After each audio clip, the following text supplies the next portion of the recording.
introducing Mr. John Bell.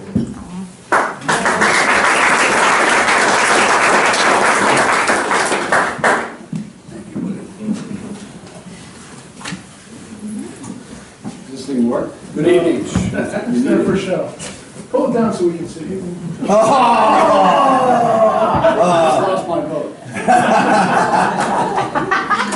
I'd first like to congratulate all of the inductees, not just the one I'm introducing, and also any former coaches or teachers that have helped these people become the people they are. It takes an awful lot of work from teachers, coaches, and all the other people who touch their lives, so we're thanking them. I'm supposed to introduce John, and I haven't seen him in 40 years.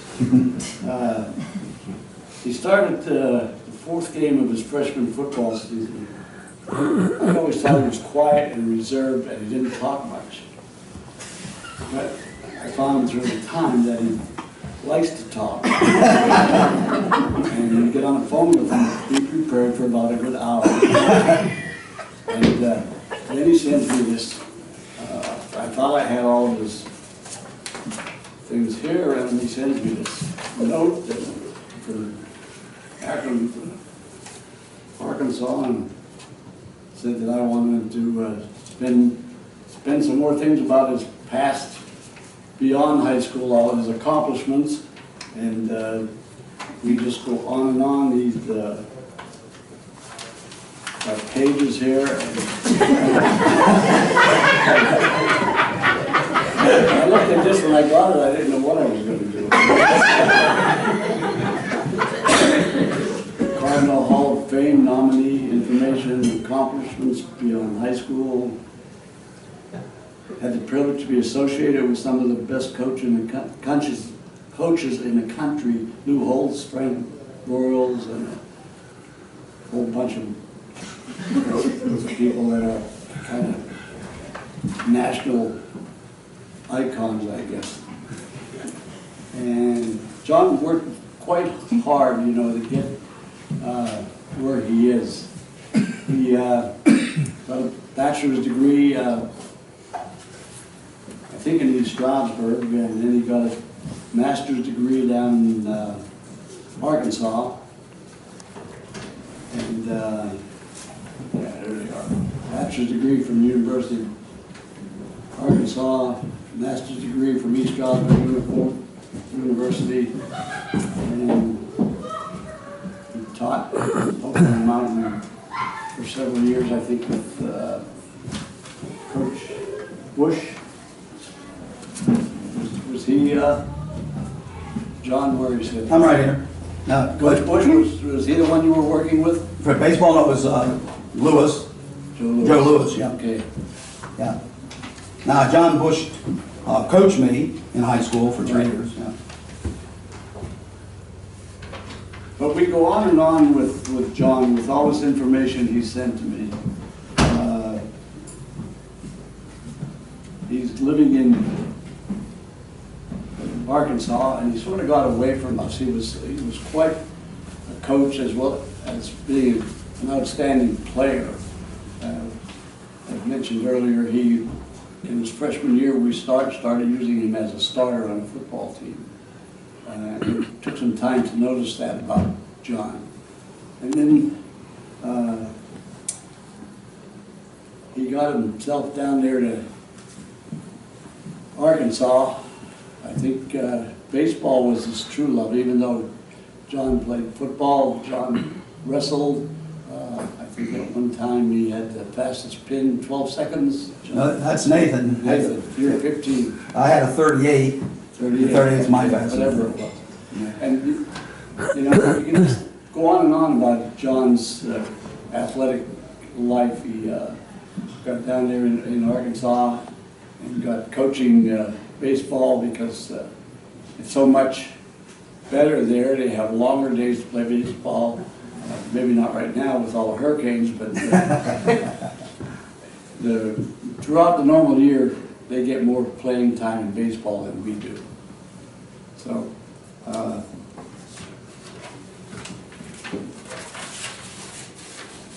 John was put into the Hall of Fame and then send us this information. As I said, I just sort of put it on the side. Some of his high school things, he started his freshman year, finished his career with 36 consecutive starts. He came out of a game in his last 3 seasons. In 1968, he received the Most Valuable Player trophy for football. Wrestling, John earned 2 letters and he won the 180-pound Lehigh Northampton League Championship. After the first 10 years of Pocono Mountain High School athletics, John was voted Wrestling Dream Team at 180 pounds. He earned 3 letters in baseball. He was on the 1967 baseball team that won the Lehigh Northampton League Championship and played in the District 11 playoff. John's senior year, he was co-captain of football, wrestling, and baseball. He also was the Pocono Mountain High School Scholar Athlete. Now, for those of you who are not familiar with the Scholar Athlete, it's a branch of the National Football Foundation, which you see on the national channels when they have they're picking their players and they're doing all of that stuff. And that's Pocono Mountain's Scholar Athlete is attached to that. We are part of there. We have a local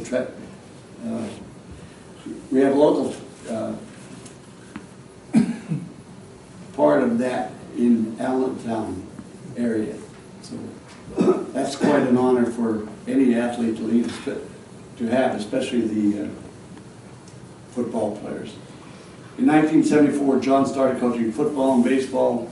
He helped baseball team become league champs, regional champs, and win a state playoff game in 1979. At this time, I'd like to introduce to you John Nauman.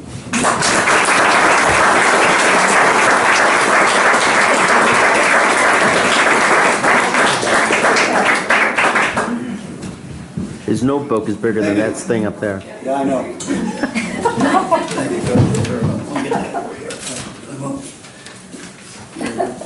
Well, you know, Coach Watto, I knew he retired, and I thought he needed something to do, so I gave him a little literature to read, and I just didn't realize it was going to be that difficult. But all that being said, thank you so much for this honor. It's been an awesome weekend, and I am very, very thankful that you all nominated me before I died. You know, I think it's really great.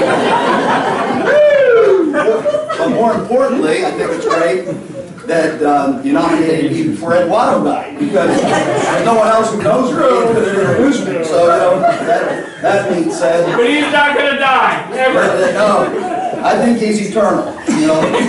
Well, today we had a great day of golf, and I hadn't played in 5 years, and this golf course is the first golf course I ever played. I only live a couple miles when I was raised in Mountain Home here, and we weren't very wealthy. I mean, we didn't have much money. So when I was a teenager, I'd wait till it's about 7:45 in the summer and it's getting dark and everybody's leaving the golf course.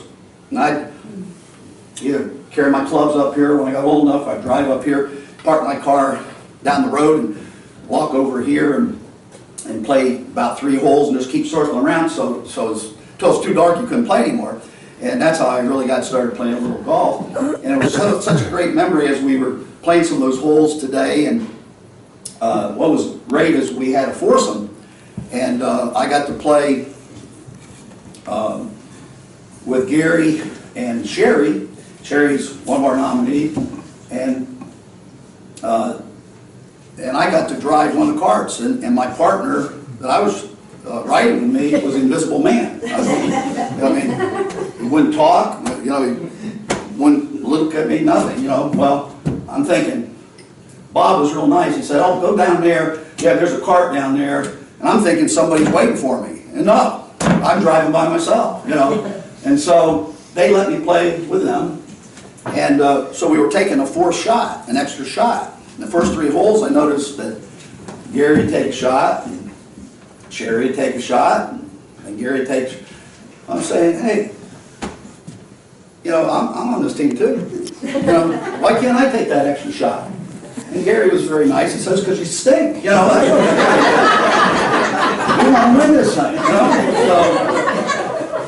So I didn't get to take any extra shots, you know. No, they were delightful. We had a wonderful time. Well, before I played football, first thing was 7th grade gym class. Oh my gosh.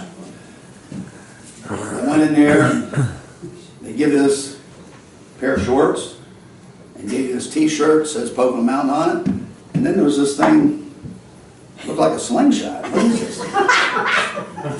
And we're looking around, and some guy put it on backwards. We didn't know what the deal was. And so there's this one guy that had been in 7th grade 3 years. And we looked at him, and he knew how to use it, so we just went with that. In 8th grade, I had a teacher named Wayne Boyd. Some of you know who Wayne is. And I wasn't after the football team. I didn't play 7th grade football, didn't play 8th grade football at that time because my dad loved baseball. And he wanted me to be a Major League Baseball player. That was his dream. And he knew what happened to Mickey Mantle when he played football in Oklahoma and hurt his knee, and he didn't want me to hurt my knee. So I wasn't out for football. So Wayne Boyd, are you out for football, son? No. What, a big guy like you? What are you, a sissy? You coward? You wimp? Every day. Every day. I mean, I'm serious. And even some of the girls started snickering. You know what I mean? That's true. Well, finally I had it up to here, maybe up to here, I don't know, but I had it. And so I said, I'm going out. So it was a Wednesday. Remember the old pink house they had out in the woods there? You tore it down and just put parking in, I don't know. That was our equipment storage. Yeah, equipment storage. So they said, oh, we'll get you a uniform. So they got me a uniform and already knew how to use that slingshot by then. And so didn't have to come back, got the shoulder pads on and helmet. And we got out and practiced football. And I practiced Wednesday, and the next thing you know, we were playing a game Saturday. I'm the starting linebacker. That was just the way it was. And I really enjoyed it because I could hit people and it was legal. You know what I'm saying? I just couldn't imagine how wonderful this is. All this frustration, I could just plow into a guy as hard as I want. And I didn't get arrested, you know, didn't have to sit in the corner or anything like that. So it was awesome. Well, my first experience on the high school football field wasn't as a player. It was as a tuba player. I started playing the tuba in 4th grade. My mother was a music major, and she wanted me to play the piano, but I like baseball a whole lot better than piano. She said, well, you got to play some instrument. So I'm thinking, what am I going to play? And tuba looked manly. You know what I'm saying? You had to have a little strength to carry a tuba, so I played tuba, you know. Well, they needed an extra tuba player for the high school, and so even though I was in 8th grade, they let me play the tuba. So there was one game where Bangor, and Robert Lane was the director at that time. He had this brilliant idea. He's going to have a train, and the tubas were going to be the wheels. And we're going to go down the field, and we're going to go around like this. I'll try not to hit the coach. And anyhow, all I had to do was follow the senior, who was the tuba player. And so we did the routine, and we come off the field, and I'm standing by the senior, and up comes Robert Lane. And he says, you got a little confused, didn't you? Hung his head, says, yes, he did. And all of a sudden I realized I was in a train wreck. So, then my first practice in football. There's probably about 12 linemen, and maybe a few more. And Coach Waddle would have us, the linemen, get lines. Be 3 or 4 guys in a line, go out there and hit the turf and do some different things. Well, we had these outfits, wool, I guess, I don't know, cotton maybe, I don't know, thick, long sleeves, hot as can be. And the next thing you know, there's guys that would leave the lines, and you go over to the section over here where there's vegetation. And over here, you know, and I didn't know what was going on. I mean, really, I was naive. It's the first time I practiced. I said, what's over there? But the thing I noticed is as they're leaving, I was coming up the line more often. And the next thing you know, I was going out there, and by the time I came back, I had to go out again and come back. I'm thinking, this guy's killing me. He's killing me. And So I decided one day I was going to go out there and see what was so great about the brush out there. Once I got out there, I got back in line. I tell you, that was terrible. So, you know, water break. Oh my gosh. They would come out with 2 water buckets. So I'm telling you, I mean, actually buckets with sponges in them. And we'd have a water break. And the seniors would go first, and then the juniors, and then sophomores, then freshmen. So I'm looking at this water, and these guys would put that in there, and they'd wipe their neck and their face, and you know, and put it back in the water. Well, by the time I got it, there was more dirt in that doggone bucket than there was water. But you're so thirsty, it was so hot, I ate dirt. I just take it in, and that's the way it was. The next year, they got those containers, and you had these little hoses, and you could clean water. I didn't know what clean water was on a football team until my sophomore year. I mean, it was just incredible. Well, anyhow, one of the experiences during the season as a freshman, on the JV team, they had me playing center because we had a center that was a junior on the varsity team, and I played tackle on the varsity team. But I never had to snap on a punt because we had a really good JV team. Percy Alexander was our one running back, and he's in the Hall of Fame. And his first game, we played at Salisbury, he had 6 touchdowns. And I mean, I bet at least 4 of them were 50 yards or longer. It was unbelievable. I never had to snap the ball. So we're playing at Penn Argyle. It's in the 4th quarter. We don't make the first down, and I'm playing center. When we come to hunt, okay, we're going to punt. Ronnie Horseball. I said, well, who's going to snap it? Well, you're playing center. I've never snapped. I've never snapped. Well, you're out there saying you're going to do it. I'm going, oh my gosh. And so I get down there and look between my legs. Lord, I need somehow right now. And I snap it. And I hit my guy, and I'm praying. And all of a sudden I hear, boom! And the punt got off. And so he obviously got the ball. That was a scary moment, wondering if I was going to snap that ball to the head. And Coach Watto, he didn't care. He didn't. Tough luck. Sophomore year, we had a pretty good first winning season, 5-4. And one of the big plays I remember is Percy Alexander. It was the first time I ever beat Hellertown 13-12. And Percy had a 65-yard touchdown run. I had a key block. Now I want to say something. I got Nathan here, who I got the block for too. Good running backs set up your blocks.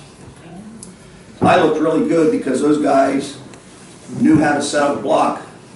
And when they would make a little move to the inside, and that defender, I'm out in front of them, just takes one little move to the end, I'm set up, and boom, I could just get some great, great blocks. And so I got some good write-ups and some credit, but I'm going to tell you, as those running backs that made it happen, they really did. I'll tell you this story. Oh boy. Playing Penn Argyle. They had a balance line, so double team on me, and I broke the double team and tackled the running back for no gain. Second play, same play, they run same play. I split them, make the tackle, no gain. So these guys are mad now. You know, I mean, when you got a double team, you can't whoop one guy. That's not good. So the next time, I came in a little high, and they rode me to the middle of the field. And I mean, I'm bear crawling, and I'm going, oh my gosh. And through my mind, I literally was thinking this. When we have film study, Wayne Boyd's going to look at this and say, boy, and Ed's going to look at it and say, nah, man, you got your rear end kicked. What are you, a little wimp, a little wuss, you know? And so I'm bear crawling, I'm saying to myself, this is not going to be good. And I look to my right, middle, and there's a gap there, just like it opened up. And here comes a run back through, and I just thought, I'll just tackle him. It'll look like I'm trying to do something. You know, at least on film, hey, I gave it a good effort, right? So I tackled the guy. Unbelievable, he had the football. So I made a tackle that looked really good.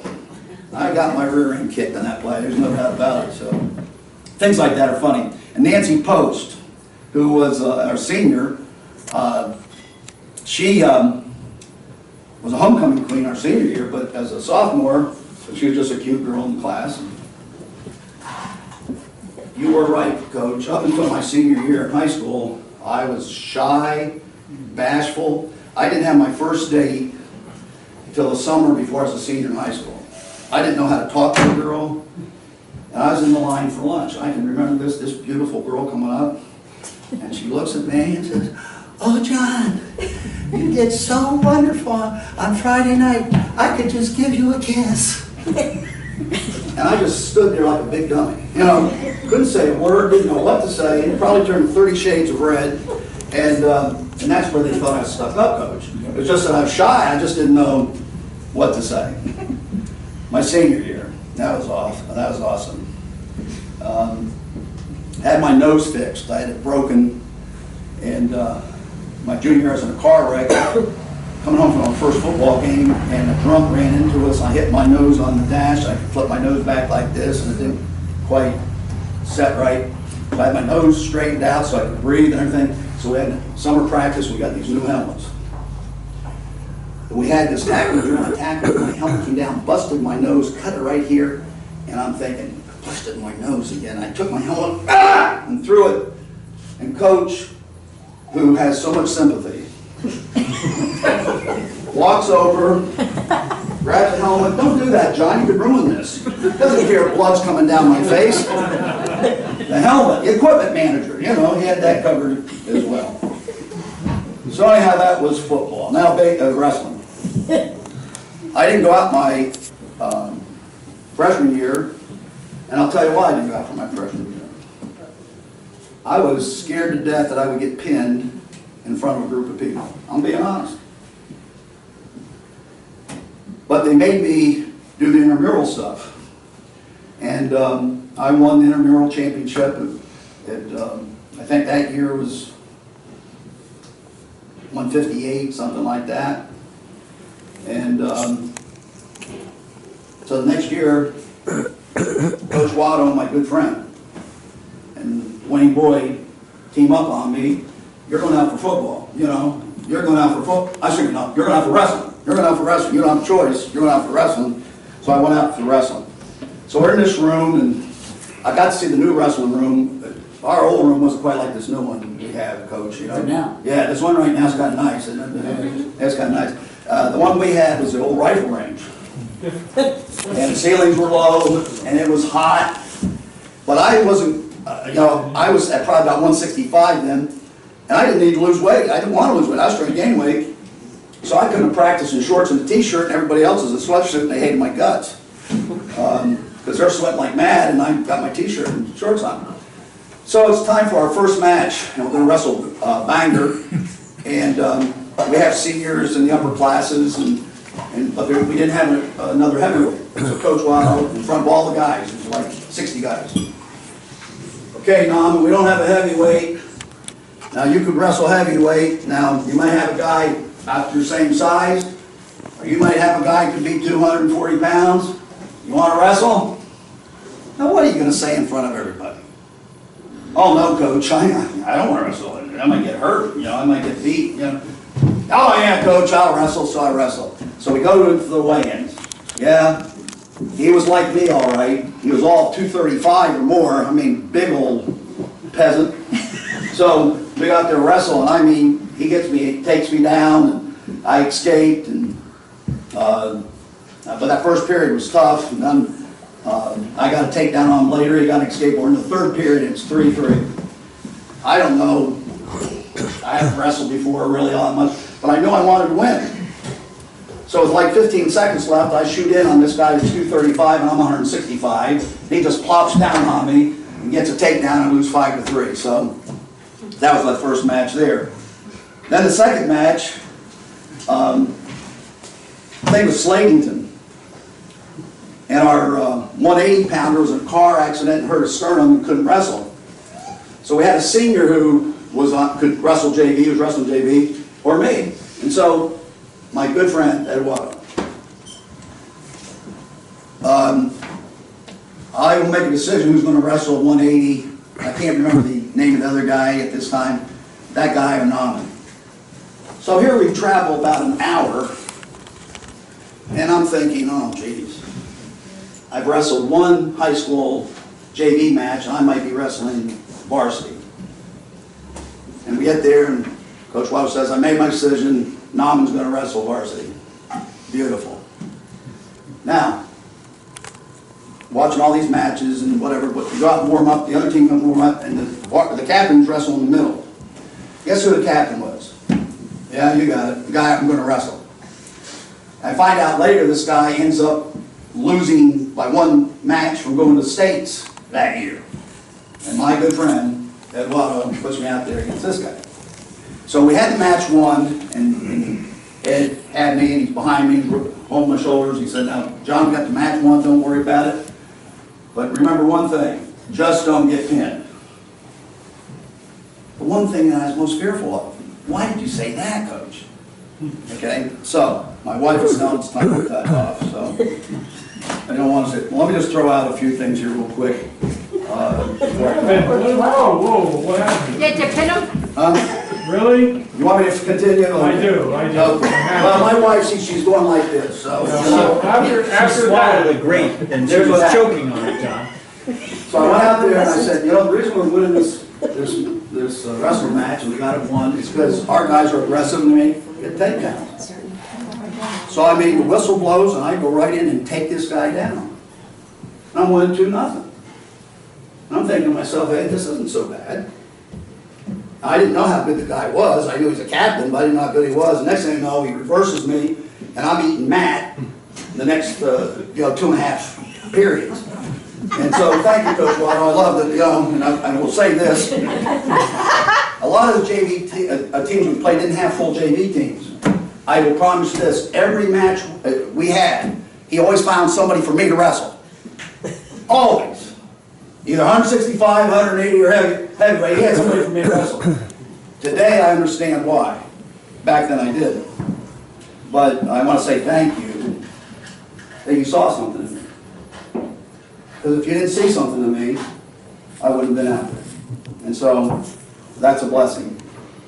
Baseball is probably the sport I love the most.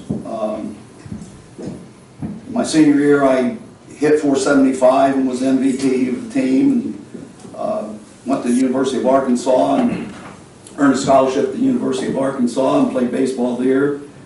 And my sophomore year I batted .356, and my senior year we went to our first regional from the University of Arkansas. But the thing I was probably most proud of is that last semester I only needed 6 hours to graduate. I took 17 because my scholarship was paying for it, and I got a 3.87 GPA that semester, only one B and all the rest were A's, and playing baseball, so that was pretty good.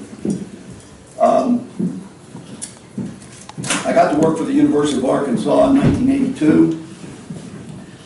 I had all the responsibilities for concessions and novelties, managed the basketball arena, did the advertising for the football periodicals for game day and also basketball.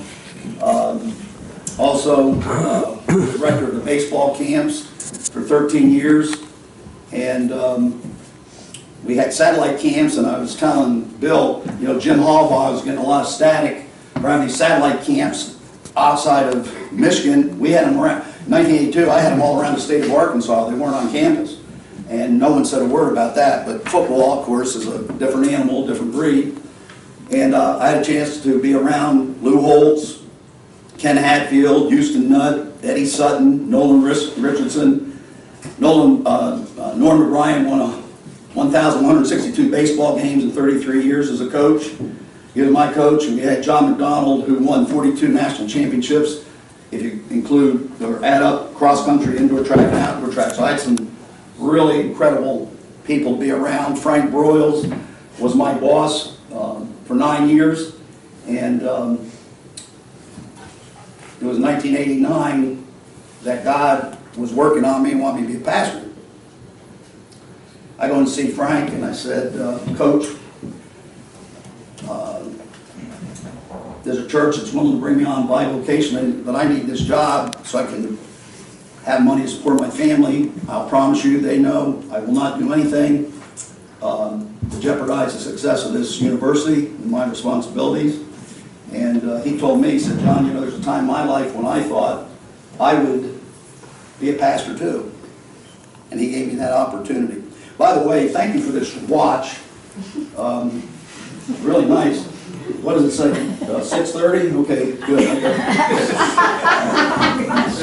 Plenty of time. Keep Plenty of time. the Keep time. keep on going. Yeah, it's good. But Frank Worrell just passed away a few weeks ago, 92 years of age, and he'd been a coach and athletic director, and then since about 2007, a fundraiser, but he'd been at the university since '58, and he's an icon, he really is. And there's a Frank Worrell's Award for the best assistant football coach in the nation, and there's a reason for that. He is the only coach that has 3 coaches that he had under him that have won a national championship, at least one national championship in college football, and has won a Super Bowl. And that's Jimmy Johnson, Barry Switzer, and Pete Carroll. He also had a man by the name of Joe Gibbs, who's his offensive coordinator, who won 3 Super Bowls for the Washington Redskins. Also had an assistant coach named Johnny Majors that won a national championship at the University of Pittsburgh. And so this is a guy that is well known and I respect very much. But saying all that, he gave me that opportunity. And I had Dean Vescalani, who come from Michigan State, say to me, "John, you sure you want to do this? You know where you could be in 10 years? I've already been there close to 9. And all the jobs that I had that I just read to you are divided up between 3 people today, all of them with the title of Assistant Athletic Director." And Frank, one year, took me to the Southwest Conference Athletic Directors meeting. He could only be there one day. I represented the U of A on the second day. And I was there with DeLoss Dowds and John Davis Crow, won a Heisman Trophy with A&M, and Dodds with Texas, and Bob Hitch, if you remember, SMU got death penalty. He was the AD at that time, but I got to represent the U of A, which I look back now and say, wow, he must have thought something of me. So, anyhow. But I told Dean Vescalani, it doesn't matter where I'll be in 10 years, that I gave my life to Christ. And the reason I gave my life to Christ is because I had a crisis in my life my junior year. I thought I was going to be starting in the outfield, had a great sophomore year, and he brought in some new talent, and I started pressing, and the harder I worked, the worse I got, and all that being said, I wasn't very successful. And I thought about suicide. And I'm saying this tonight because there's people that I know who recently, who live in this community, in this school district, who have committed suicide. And I want to tell you there's another option. I'm not going to tell you what you need to do. But I know what I did. Before I committed suicide, I decided, well, I was raised in church. There's Christian athletes. So I went to a Fellowship of Christian Athletes meeting. The next day I had a fellow come to my dorm for Campus Crusade for Christ, and he asked me if I had a personal relationship with God. And I said, no, you can. I mean, I believed in God. I had no problem with that. But personal relationships seemed kind of far out. I mean, is God way up there and he really cares about who I am and what I'm about? He said, yeah. He said, if I could tell you, would you be interested? I said, yeah, absolutely. And so that day, I asked Jesus Christ to be my Lord and Savior, and he changed my life. And I want to say to you, I've been a Christian now for 46 years, and he continues to change my life. He's real. Now, I'm going to say again, I'm not trying to get you to do something you don't want to do. I'm not forcing anything on you. I'm 1,200 miles away, so I'm not trying to get in your pocket. I'm not trying to get you to come to my church. I'm just trying to say, before you take your life, or before you give up, there are other options. And I just want to say this before I close, and some of you are probably saying, thank God. But Bill Hanson knows how to get a hold of me. Ed Wada knows how to get a hold of me. Mimi DeHaven knows how to get a hold of me. If any time you're wondering, is life really worth living? Before you do something stupid, something that doesn't just hurt you, but can hurt others, those that love you, give me a call and give me a chance to give you an option that's far better than taking your life. That being said, I had 25 more pages of notes, but got one more thing to say.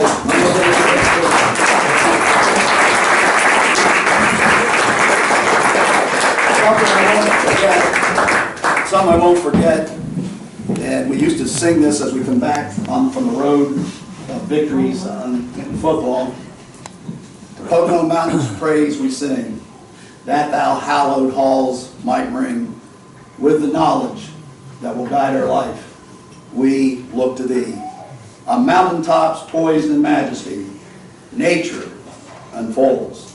The school that will always be in our hearts.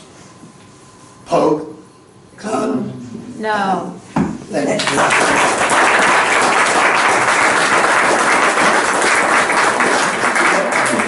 Tony was losing his voice. He's been talking since he got here. And I was kind of hoarse all week because he had me responding to him. John is actually one of the best athletes that we've ever produced, in my opinion, out of Pocono Mountains. So, John, we're going to repass. You can come to every game you want to, any activity. Appreciate that. Have to pay for your own ticket.